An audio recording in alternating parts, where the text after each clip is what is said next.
오늘부터 우리가 함께 통독하게 되실 이사야서는 총 66장으로 구성되어 있습니다. 크게는 1장에서 39장까지 유다와 예루살렘 그리고 이방 여러 나라까지 심판의 경고와 회복에 관하여 기록되어 있으며 40장에서 66장까지는 하나님 백성의 바벨론 포로에서의 구원과 회복에 관한 예언 등이 기록되어 있습니다. 특별히 오늘 함께 통독하게 되실 이사야 1장에서 3장의 내용은 이러합니다. 북이스라엘의 선지자들을 보내시며 마지막까지 그들을 죄악의 길에서 돌이키려 하셨던 하나님께서는 기울어가는 남유다의 모습을 바라보시며 이사야를 보내십니다. 이사야는 당시의 사회적 죄악들을 조목조목 꼬집으면서 남유다 백성들을 하나님의 백성으로 다시 돌이키고자 자신의 온 일생을 바친 사람입니다. 유다에서 공의와 정의가 사라져버린 지는 벌써 오래였습니다. 그 땅에는 내용이 없는 공허하고 의례적인 종교적 행위만 있을 뿐이었습니다. 이러한 유다의 죄악을 드러내시며 동시에 그들의 죄악을 눈과 같이 양털같이 희게 씻어주시겠다는 하나님의 선포는 이사야서 전체에 흐르는 메시지입니다. 이사야 선지자는 이사야서 2장 11절에서 21절까지를 통해 여호와의 날을 노래합니다. 그날은 교만한 자들이 낮아지는 날이요 오직 주님만이 시온에서 높임을 받으시는 날입니다. 그날에는 하나님의 영광이 가득하게 될 것입니다. 교만한 자에게는 심판이 임하는 날이지만 겸손하게 여호와의 도를 행한 자에게는 구원의 날이 될 것입니다. 남유다 백성들이 하나님을 바라고 율법을 지켜 행하면 영광의 날을 맞이할 수 있지만 그 반대의 경우에는 예루살렘이 멸망할 수도 있습니다.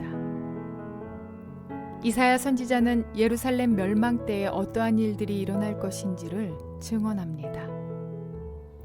하나님께서 예루살렘과 유다의 풍족한 양식과 물질들을 제하여 버릴 것이며 여인들의 화려한 사치를 제하실 것입니다. 이렇게 하나님께서 심판의 날을 선언하시는 이유는 그들이 우상 숭배에서 벗어나 구원과 평화의 길로 나오도록 하기 위함입니다. 이러한 내용들을 기억하셔서 통독에 도움이 되시기를 바랍니다. 이사야 1장. 이것은 아모스의 아들 이사야가 유다 왕 우시아와 요담과 아하스와 히스기야 시대에 유다와 예루살렘에 대하여 본 이상이다. 하늘아 들어라, 땅아 귀를 기울여라. 주님께서 말씀하신다. 내가 자식이라고 기르고 키웠는데 그들이 나를 거역하였다. 소도 제 임자를 알고 나귀도 주인이 저를 어떻게 먹여 키우는지 알건만은 이스라엘은 알지 못하고 나의 백성은 깨닫지 못하는구나. 슬프다. 죄지은 민족, 허물이 많은 백성, 흉악한 종자, 타락한 자식들. 너희가 주님을 버렸구나. 이스라엘의 거룩하신 분을 업신여겨서 등을 돌리고 말았구나. 어찌하여 너희는 더 맞을 일만 하느냐? 어찌하여 여전히 배반을 일삼느냐? 머리는 온통 상처투성이고 속은 온통 골병이 들었으며 발바닥에서 정수리까지 성한 데가 없이 상처난 곳과 매맞은 곳과 또 새로 맞아 생긴 상처뿐인데도 그것을 짜내지도 못하고 싸매지도 못하고 상처가 가라앉게 기름을 바르지도 못하였구나. 너희의 땅이 황폐해지고 너희의 성읍들이 송두리째 불에 탔으며 너희의 농토에서 난 것을 너희가 보는 앞에서 이방 사람들이 약탈해 갔다. 이방 사람들이 너희의 땅을 박살냈을 때처럼 황폐해지고 말았구나.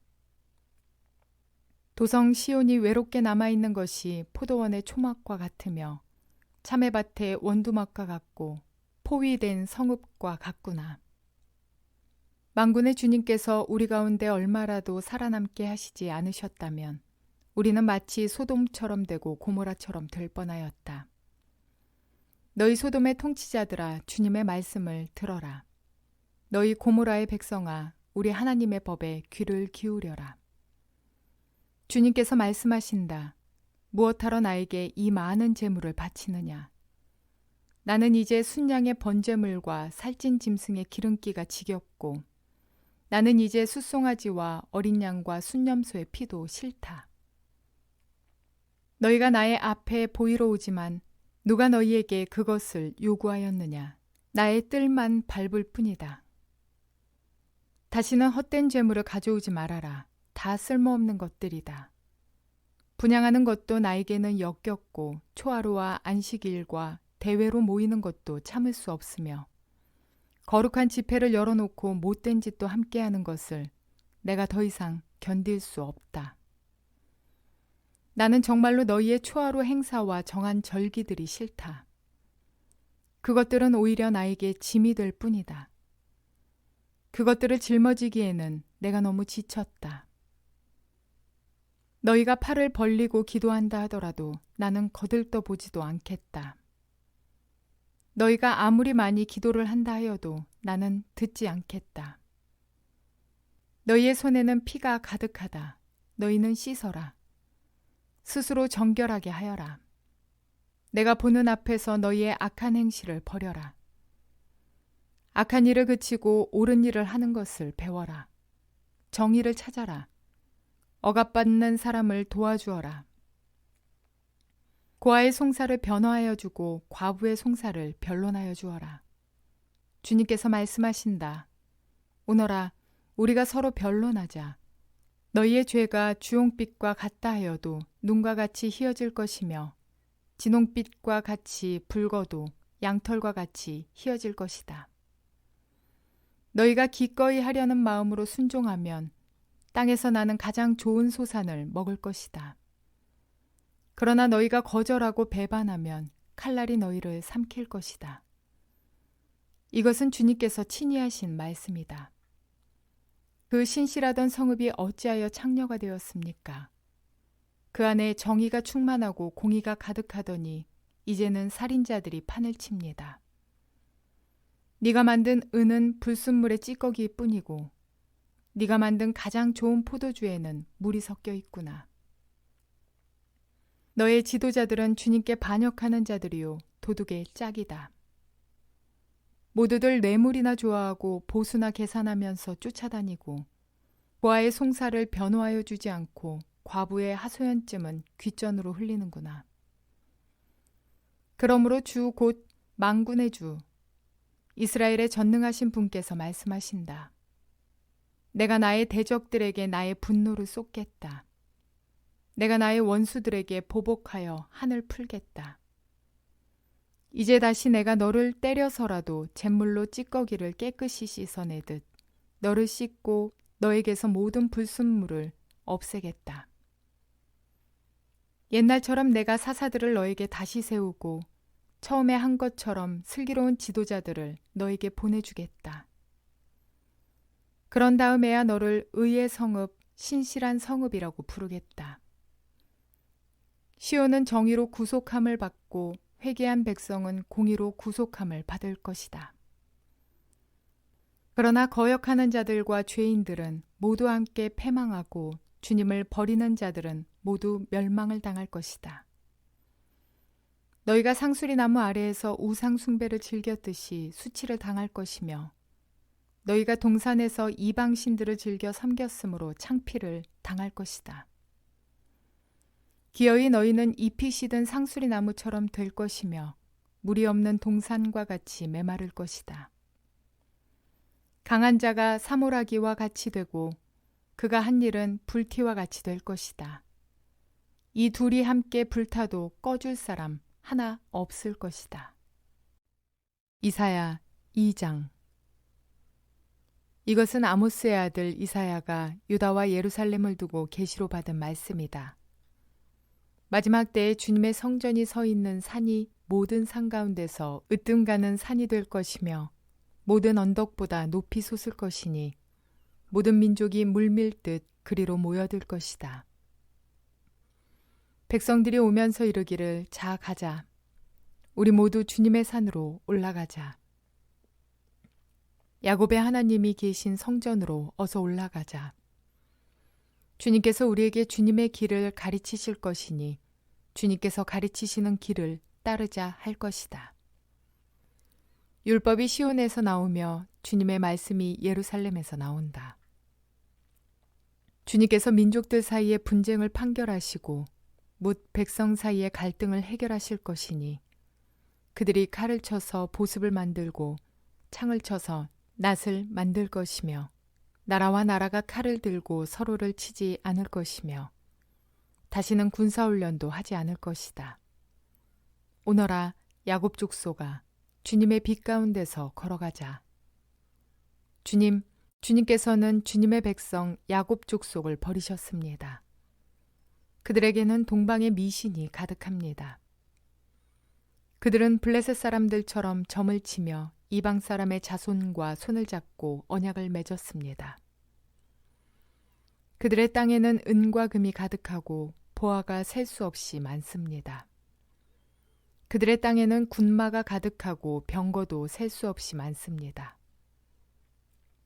그들의 땅에는 우상들로 꽉 차 있고 그들은 제 손으로 만든 것과 제 손가락으로 만든 것에게 꿇어 엎드립니다. 이처럼 사람들이 천박해졌고 백성이 비굴해졌습니다. 그러니 그들을 용서하지 마십시오. 너희는 바위 틈으로 들어가고 티끌 속에 숨어서 주님의 그 두렵고 찬란한 영광 앞에서 피하여라.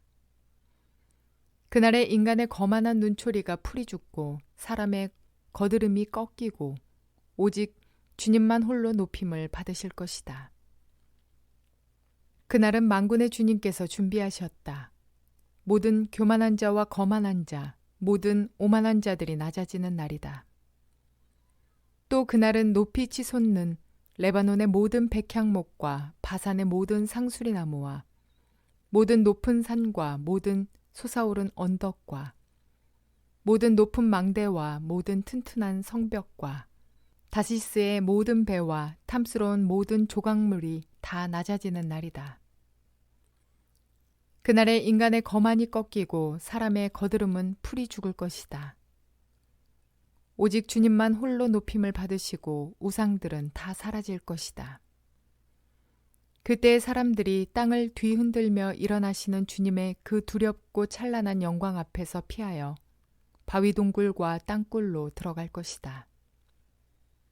그날이 오면 사람들은 자기들이 경배하려고 만든 은 우상과 금 우상을 두더지와 박쥐에게 던져버릴 것이다. 땅을 뒤흔들며 일어나시는 주님의 그 두렵고 찬란한 영광 앞에서 피하여 바위 구멍과 바위 틈으로 들어갈 것이다. 너희는 사람을 의지하지 말아라. 그의 숨이 코에 달려 있으니 수의 새말 가치가 어디에 있느냐. 이사야 3장. 주 만군의 주님께서 예루살렘과 유다에서 백성이 의지하는 것을 모두 없애실 것이다. 그들이 의지하는 모든 빵과 모든 물을 없애시며 용사와 군인과 재판관과 예언자, 점쟁이와 장로, 50부장과 귀족과 군 고문관, 능숙한 마술사와 능란한 요술쟁이를 없애실 것이다. 내가 철부지들을 그들의 지배자로 세우고 어린 것들이 그들을 다스리게 하겠다. 백성이 서로 억누르고 사람이 서로 치고 이웃이 서로 싸우고 젊은이가 노인에게 대들고 천한 자가 존귀한 사람에게 예의 없이 대할 것이다. 한 사람이 제 집안의 한 식구를 붙잡고 너는 옷이라도 걸쳤으니 우리의 통치자가 되어다오. 이 폐허에서 우리를 다시 일으켜다오 하고 부탁을 하여도 바로 그날에 그가 큰 소리로 부르짖을 것이다. 나에게는 묘안이 없다. 나의 집에는 빵도 없고 옷도 없다. 나를 이 백성의 통치자로 세우지 말아라. 드디어 예루살렘이 넘어지고 유다는 쓰러진다. 그들이 말과 행동으로 주님께 대항하며 하나님의 영광스러운 현존을 모독하였기 때문이다. 그들의 안색이 자신들의 죄를 고발한다. 그들이 소돔과 같이 자기들의 죄를 드러내놓고 말하며 숨기려 하지도 않는다. 그들에게 화가 미칠 것이다. 그들은 스스로 재앙을 불러들인다. 의로운 사람에게 말하여라. 그들에게 복이 있고 그들이 한 일에 보답을 받고 기쁨을 누릴 것이라고 말하여라. 악한 자에게는 화가 미칠 것이다. 재난이 그들을 뒤덮을 것이다. 그들이 저지른 그대로 보복을 받을 것이다. 아이들이 내 백성을 억누르며 여인들이 백성을 다스린다. 내 백성아, 네 지도자들이 길을 잘못 들게 하며 가야 할 길에서 벗어나게 하는구나. 주님께서 재판하시려고 법정에 앉으신다. 그의 백성을 심판하시려고 들어오신다. 주님께서 백성의 장로들과 백성의 지도자들을 세워놓고 재판을 시작하신다. 나의 포도원을 망쳐놓은 자들이 바로 너희다. 가난한 사람들을 약탈해서 너희 집을 가득 채웠다. 어찌하여 너희는 나의 백성을 짓밟으며 어찌하여 너희는 가난한 사람들의 얼굴을 마치 맷돌질하듯 짓뭉갰느냐. 만군의 하나님이신 주님의 말씀이다. 주님께서 말씀하신다. 시온의 딸들이 교만하여 목을 길게 빼고 다니며 호리는 눈짓을 하고 다니며 꼬리를 치고 걸으며 발목에서 잘랑잘랑 소리를 내는구나. 그러므로 나 주가 시온의 딸들 정수리에 딱지가 생기게 하며 나 주가 그들의 하체를 드러낼 것이다. 그날이 오면 주님께서는 여인들에게서 발목 장식, 머리 망사, 반달 장식, 귀고리, 팔찌, 머리쓰개, 머리 장식, 발찌, 허리띠, 향수병, 부적, 가락지, 코걸이, 고운 옷, 겉옷, 외투, 손지갑, 손거울, 모시옷, 머리수건, 너울들을 다 벗기실 것이다. 그들에게서는 향수 내음 대신에 썩는 냄새가 나고 고운 허리띠를 띠던 허리에는 새끼줄이 감기고 곱게 빗어넘기던 머리는 다 빠져서 대머리가 되고 고운 옷을 걸치던 몸에는 상복을 걸치고 고운 얼굴 대신에 수치의 자국만 남을 것이다. 너를 따르던 남자들이 칼에 쓰러지며 너를 따르던 용사들이 전쟁터에서 쓰러질 것이다. 시온의 성문들이 슬퍼하며 곡할 것이요 황폐된 시온은 땅바닥에 주저앉을 것이다. 청소년 시기에 홧김에 또는 객기에 가출을 감행한 친구들이 하루 이틀이 지나면 마음에 죄책감이 들면서 걱정이 같이 앞섭니다. 그리고 3일, 4일이 계속되는 그 가출의 날이 늘어날수록 집으로 돌아가기가 두려워집니다. 이렇게 시간이 지날수록 집으로 돌아가는 것이 점점 더 어려워지는 것은 자신이 잘못했다는 사실을 인정하는 것을 넘어서 감당할 수 없이 일이 커졌다고 느끼기 때문입니다. 그래서 되돌아가는 것도 용기입니다. 몇 대 맞고 그냥 마음이 편한 것이 낫겠다고 생각하는 그 친구들의 마음은 되려 용기 있는 행동입니다. 이와 마찬가지로 죄 지은 사람은 하나님 찾기를 두려워합니다. 자신의 죄악이 드러나는 것과 그에 따른 하나님의 책망이 두렵기 때문입니다. 그러나 하나님 편에서 본다면 죄를 범한 인간은 하나님께 돌아와야 합니다. 그래야 하나님께서 그를 용서하시고 그와 새로운 관계를 맺으실 것이기 때문입니다. 하나님 앞에 잘못이 있다면 지금 당장 하나님께로 나아가는 저와 여러분 되시기를 바랍니다. 하나님께서는 죄인이 돌아오기만을 기다리십니다. 우리의 죄를 뉘우치며 하나님께로 돌아서는 용기 있는 저와 여러분 모두가 되시기를 주님의 이름으로 축원을 드립니다.